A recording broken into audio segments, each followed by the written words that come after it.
He is a hero who saved lives and was awarded the Congressional Medal of Honor.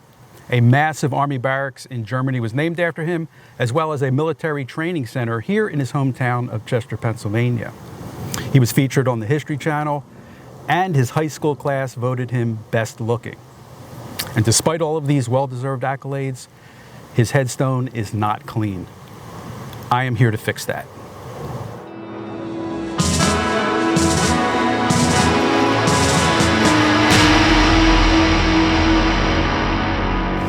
Good morning, and thank you for joining us. I'm Nick from Operation Brightstone, and I am at a very special site at Chester Rural Cemetery. This is an area known as Soldiers' Circle, and I have to say, it is the most impressive military section of any municipal cemetery I've been to. In the center of the circle is a beautiful statue of a Union soldier, flanked by a World War I cannon and a World War II Navy deck gun. Encircling these are 3 concentric rows of over 350 upright marble headstones. As you walk around, it is a walk through the timeline of American military history. The outer ring starts with the Civil War, and the inner ring goes through Vietnam. In between the rows are azalea bushes, making this a sight to see when they bloom. As you walk around the circle, you will come to an opening in the front, and you will notice a headstone prominently placed. That is the headstone of Private James William Reese.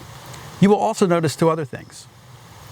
He received the Congressional Medal of Honor, and his headstone is filthy. No veteran deserves this, especially a Gold Star veteran who saved lives and was awarded the Congressional Medal of Honor. I am here to fix that. So stay tuned as I clean his headstone and tell his heroic story in detail. And again, thank you very much for joining us. In researching this story, I found a lot of information, but it was all fragmented and scattered across many sources.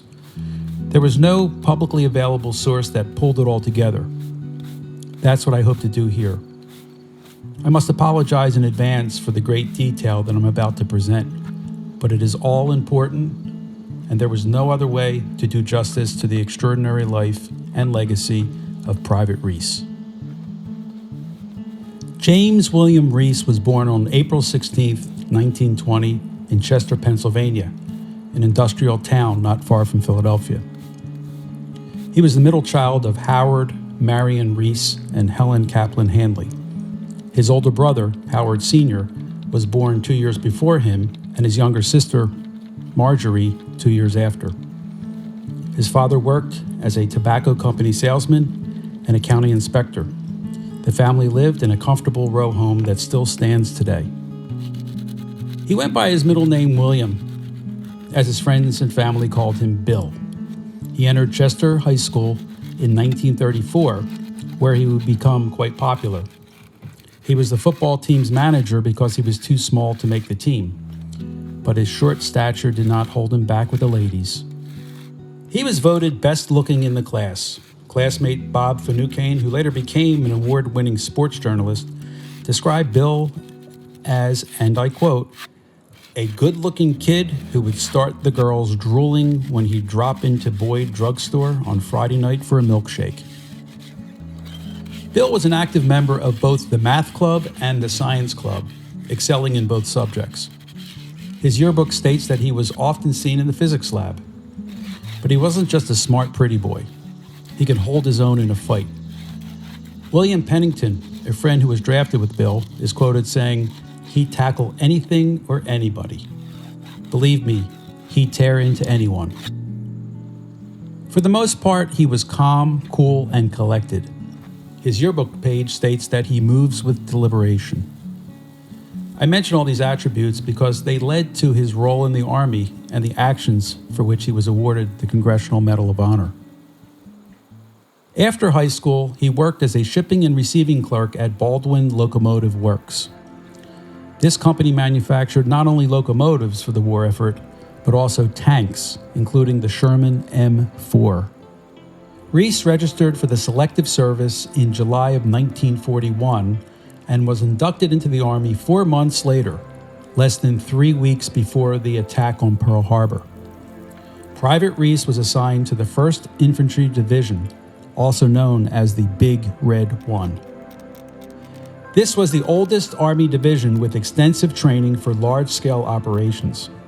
At the onset of World War II, the majority of the Big Red One were new draftees, with a small contingent of tough, seasoned career officers and NCOs, who weren't too kind to any new guy who did not meet their high standards.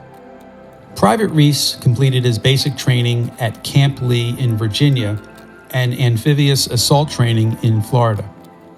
On June 21, 1942, the entire division moved to the Indiantown Gap Military Reservation in Pennsylvania to conduct more combat training and to assemble for overseas movement in August. Private Reese was attached to the 26th Infantry Regiment of the Big Red One, 2nd Battalion, Company F. On August 3rd, Private Reese and his regiment boarded the Queen Mary to make the 5-day trip to England, where the division spent 2 intense months training for combat. After completing an amphibious exercise in Scotland, Private Reese and the 1st Division embarked on transport ships to begin Operation Torch, the invasion of North Africa. On November 9th, Private Reese participated in the invasion of Casablanca. The Allied forces took the city in 2 days. To capitalize on U.S. public opinion of the successful invasion of French North Africa, including the capture of Casablanca, Warner Brothers rushed the opening of the movie Casablanca. It premiered 2 weeks later, and the rest is history. The Big Red One continued fighting in northern Africa. In February of 1943, Private Reese fought in the Battle of the Kasserine Pass in Tunisia, where he was significantly injured. Fortunately, he recovered and continued with his unit throughout the entire campaign. After the victory in northern Africa, the Allies turned their attention to Sicily. Private Reese and the 1st Division crossed the Mediterranean Sea on July 10, 1943, as part of Operation Husky, the Allied invasion of Sicily. At midnight, the 26th Infantry landed on the shore of Gela and planned to advance northwest along a major road to the port of Messina. Incidentally, my grandfather's childhood hometown. He was already in America at this time, but my grandparents were still there. Reaching Messina was important because it provided easy access to mainland Europe. But this task proved to be difficult. 300,000 Germans and Italians were already embedded throughout the rocky, mountainous terrain, and the fighting was fiercer than expected. Key hilltop positions changed hands often. Reese's 26th Infantry was assigned to seize Monte Basilio, 2 miles north of the town of Troina, thereby breaking the enemy's line and cutting off their retreat. However, German artillery limited the 26th advance, and Reese's unit was pinned down for 2 days. On August 5th, the unit was trapped on the rocky hill, cut off from supplies and other troops. Food and ammunition were low, and casualties were high. Reese's company was down to just 17 fighting men. German panzers attacked and threatened the unit's position, which immediately faced annihilation. Private Reese, acting as squad leader, maneuvered the mortar squad forward to a better position, where their mortar fire temporarily repulsed the panzer attack. But when the enemy fire became so severe, he ordered the other squad members to withdraw to a safer position as he boldly provided cover fire for their retreat. Private Carl Peterson stayed with Reese as they moved the mortar to a new position and attacked an enemy machine gun nest. They had only 3 mortar rounds left, but secured a direct hit with the last round, destroying the nest and everyone in it. With no more mortar rounds, Reese only had his M1 Garand rifle and Peterson his sidearm pistol. He then told Peterson to retreat to a safe position, and Private Reese moved to an even more exposed position overlooking the enemy. Under heavy machine gun fire, he single-handedly continued to advance while firing his rifle and inflicting many casualties upon the enemy, until he was fatally shot. Private Reese's heroic efforts allowed his unit to regroup and suppress the German counterattack. His body lay on the mountain as the fighting continued around him. Later that night, the Germans retreated and the Axis line was cut. Without the bravery of Private Reese, his unit would have been decimated, and the German line would remain intact and have control of the mountain. When the fighting ended on Mount Basilio, Private Reese's body, along with other casualties, were moved 40 miles north to a temporary burial ground in Caronia, where the bodies were wrapped in shrouds and hastily buried in a mass grave. This temporary burial site was just behind the active front line as the 26th Regiment continued to push north towards Messina and to eventual victory in Italy. After Italy switched sides and declared war on Germany, Reese's body, now in advanced stages of decomposition, was moved from Caronia to a distribution cemetery on the Italian mainland near the ancient city of Paestum. Here lay thousands of bodies to either be moved to two permanent American cemeteries in Italy or be sent back home for burial in America through the Graves Registration Service. At the same time his body was reburied, Private Reese was posthumously awarded the Congressional Medal of Honor. On December 15, 1943, at Fort DuPont in Delaware, General Lunsford Oliver presented the medal to his parents. In this picture from the Delaware Morning News, Mr. and Mrs. Reese are seen between the general and the widow of another recipient. Many dignitaries, officers, troops, and family members attended, including his sister, aunt, and cousins. His older brother was not present because he recently joined the Army Air Forces. Everyone in attendance emotionally watched as General Oliver placed the Medal of Honor around the neck of Mrs. Reese. In 1948, Private Reese's parents decided that their son should come home to Chester, Pennsylvania.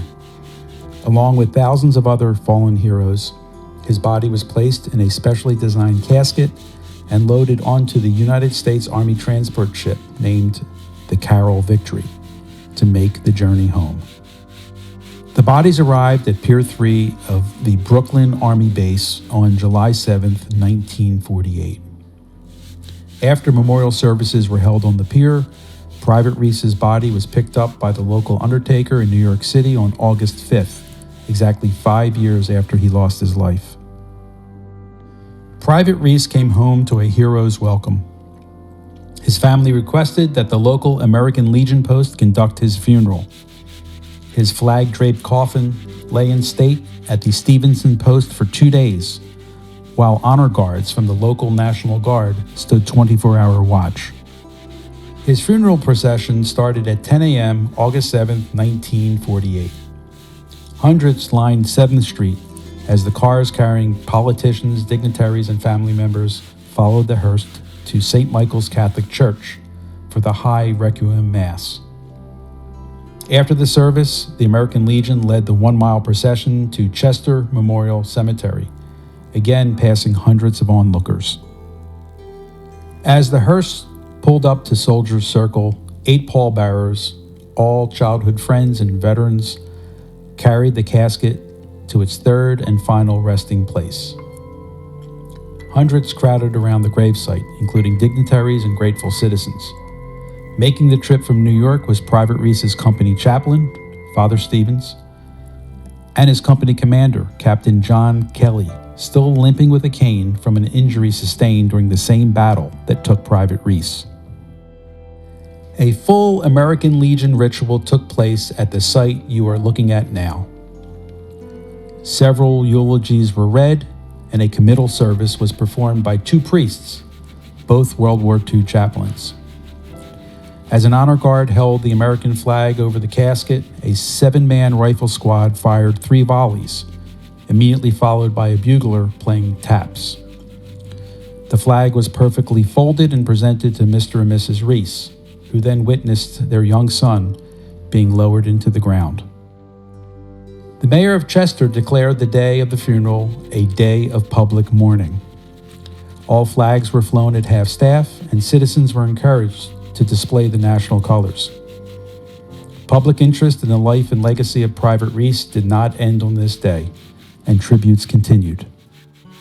Chester businessmen held Private Reese Day to help with the war bond effort. Merchants throughout the city had bond-selling booths in their stores with signs that read, Buy a bond in memory of Bill Reese. Some businesses had window displays in honor of Private Reese, showing his Medal of Honor citation, portraits of him, and large facsimiles of the Congressional Medal of Honor. Smedley Middle School, where Private Reese attended, had a day-long memorial program in his honor. Several places were named after him. An Army recruiting center in nearby Eddington, Pennsylvania, named a lounge after him. A large multi-million-dollar Army training center in the neighboring town of Upland, Pennsylvania, beared his name. It was built in 1956 and rededicated in 1996 by Dr. Congressman Tom Folletta in a proclamation delivered on the floor of Congress. And there was more. A military housing unit on Governor's Island in New York was named after him, and a massive army barracks in Germany was named Reese Barracks. Reese Barracks was an army installation located in Augsburg. It was built in the 1930s for the German military before being taken over by the United States Army after World War II. It played a key role during the Cold War, providing strategic support and housing various units, including military intelligence and signal battalions. The German citizens affectionately called the barracks Der Reese, which translates to the Reese. But in Private Reese's hometown, there was nothing that the locals could affectionately refer to. Chester had nothing that gave him permanent recognition and honor, so there was a push to name the athletic field at his high school the James William Reese Memorial Field. But this created controversy. The school board gave pushback, stating that they would like to honor all veterans and settled on the generic name of Memorial Field. This prompted a scathing retort by the sports writer that I spoke about earlier, Bob Finucane. However, the school board stood their ground and named it Memorial Field. To date, all the places in the United States I mentioned that were named in his honor no longer exist. All are closed. In Germany, Reese Barracks was closed in 1998 and recently demolished to make way for a beautiful living community with 10,000 units and a large central park. The development is called Reese Park, and a road named Reese Road cuts right through it. And speaking of roads, at Fort Riley, Kansas, every Medal of Honor recipient from the Big Red One has a street named in their honor. Reese Road was dedicated in 2021. There is a sad irony in the fact that in Private Reese's hometown, he is memorialized only by a dirty headstone and is largely forgotten by the community. Meanwhile, more than 4,000 miles away, in a country where he fought and killed their sons, his name endures. This needs to change, and I have some ideas that I will share later. This concludes the heroic story of Private James William Reese. However, the cleaning process is not over. The solution that I used, D2 Biological Cleaner, will slowly continue to clean the headstone over the next several months as the rain reactivates it. Hopefully you found the content meaningful and inspiring. If so, please support our channel by giving us a like and also giving us feedback in the comments section. And if you haven't already, please subscribe to the channel.